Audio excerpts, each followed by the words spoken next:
నిన్న తెల్లవారుజామున సైఫ్ అలీఖాన్ పైన అటాక్ జరిగిన విషయం తెలిసిందే. మొదట దొంగతనం కోసం దొంగ వచ్చాడని ప్రాథమిక సమాచారం వచ్చింది. అత్యంత కట్టుదిట్టమైన సెక్యూరిటీ ఉన్న బాంద్రాలోని సద్గురు శరణ్ బిల్డింగ్ లోకి ప్రవేశించడం అంత సులభం కాదు.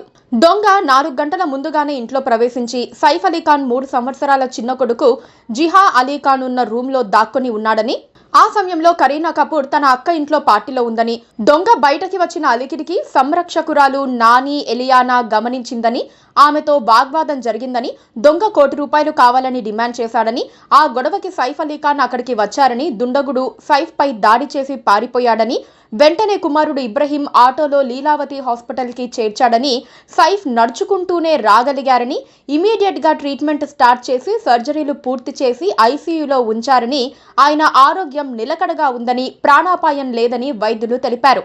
అయితే రకరకాల ఊహాగానాలు వెలువడ్డాయి.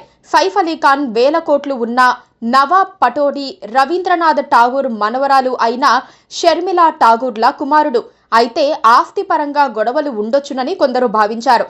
పటోడి సిస్టర్స్ అంటే సైఫ్ మేనత్తల వైపు నుండి ఆస్తి గొడవలు ఉండవచ్చునని, లేదా సైఫ్ సిస్టర్స్ నుండి గొడవలైనా ఉండవచ్చునని, ఇంకొక రకంగా చూస్తే మొదటి భార్య అమృతా సింగ్, రెండో భార్య కరీనా కపూర్ల మధ్య కూడా ఏమైనా ఆస్తుల వివాదం ఉందేమో అని రకరకాల అనుమానాలు వచ్చాయి. ఇంకొక రకంగా చూస్తే కృష్ణ జింకను వేటాడిన కేసులో సల్మాన్ ఖాన్ తో పాటు సైఫ్ అలీఖాన్ కూడా ఉండి తప్పించుకున్నాడని, అతనిపై వారు పగబట్టారని కథనాలు వెలువడ్డాయి. కొన్ని నెలల క్రితమే అదే బాంద్రా ప్రదేశంలో సల్మాన్ ఖాన్ కు స్నేహితుడైన బాబా సిద్దికీ హత్య జరిగిన విషయం తెలిసిందే. సల్మాన్ ఖాన్ కి కూడా పలుమార్లు బెదిరింపులు రావడంతో అతనికి సెక్యూరిటీని పెంచి జాగ్రత్తగా ఉంటోన్న విషయం తెలిసిందే. అదే క్రమంలో ఈ దాడి ఘటన కూడా లారెన్స్ బిష్నోయి పనేననే అనుమానాలు కూడా వ్యక్తమయ్యాయి. ప్రస్తుతం నిందితుడు అరెస్ట్ అయ్యాడు.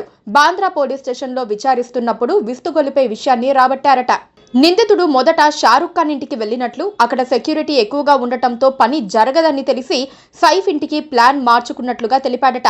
నిందితుడికి మతిస్థిమితం లేదని, ఏం చెప్తున్నాడో అతనికైనా అర్థమవుతుందా అని కొందరు అనుమానాలు వ్యక్తం చేస్తున్నారు. ఏదేమైనా పూర్తి విచారణ జరిగితేనే కానీ ఎవరు చేశారు, ఎందుకు చేశారు అనే విషయాలు వెలుగులోకి వస్తాయి.